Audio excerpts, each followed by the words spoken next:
जो हो पहले सह शिक्षा के उज्ज्वल पक्ष या लाभ पर विचार करना अच्छा होगा।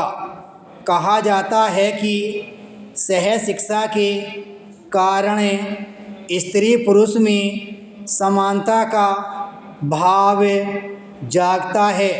सदियों तक भारत में नारी को पर्दों और चार दीवारियों में बंद रखा गया, उसे अशिक्षित भी रखा गया। इस कारण उसमें हीनता का भाव आ गया। सह शिक्षा द्वारा इस हीनता के भाव को समाप्त किया जा सकता है और बहुत हद तक दूर कर दिया गया है। यह भी मान्यता है कि लड़के लड़कियों को एक दूसरे से बहुत दूर रखने के कारण दोनों में एक प्रकार का आवश्यक रहस्य और आकर्षण पैदा हो जाया करता है।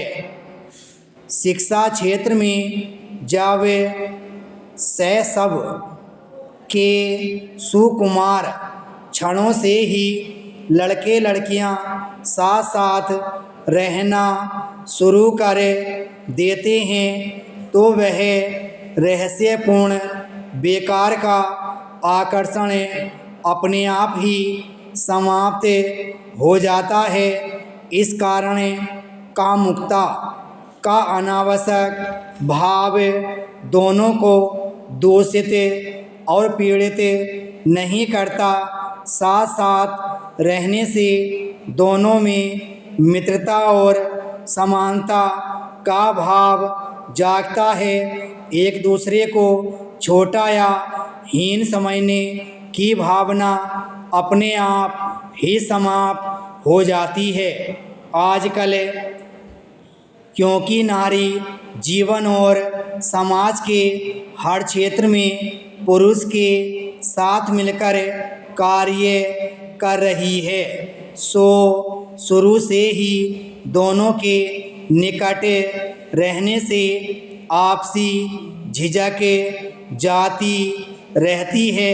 सहज स्वाभाविक समझ और सूझबूझ पैदा होती है। दोनों के मन मस्तिष्क का विकास सहयोगी भाव से होता है।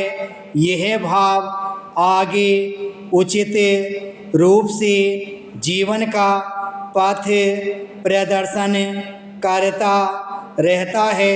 दोनों के लिए अपने कर्तव्यों का निर्वाह कर पाना सहज हो जाया करता है। सह शिक्षा में इस प्रकार के और भी कई प्रकार के लाभ गिनाए जाते हैं। अब तनिक सह शिक्षा के दूसरे अंधेरे या हानि पक्ष पर भी विचार कर लिया जाए, जिसके कारण पश्चिमी देशों के लोग इस व्यवस्था को समाप्त करना चाहते हैं। आज जीवन मूल्यों, आदर्शों, अच्छी परंपराओं, रीति नीतियों का जिस तेजी से अंत होता जा रहा है, उसके रहते सह शिक्षा को उचित नहीं ठहराया जा सकता। सह शिक्षा के कारण नारी में जो एक सहज स्वाभाविक लज्जा का भाव होता है, वह या तो समाप्त हो चुका है या फिर तेजी से होता जा रहा है। उस पर आज जिस प्रकार के लगभग नग्न रखने वाले फैशन आ रहे हैं, थोती तड़क भड़क बढ़ रही है, भ्रष्टाचार और काले धंधे बढ़ रहे हैं। कामुकता और हिंसा भरी नंगी फिल्में दिखाई जा रही हैं। विराम स्टॉप।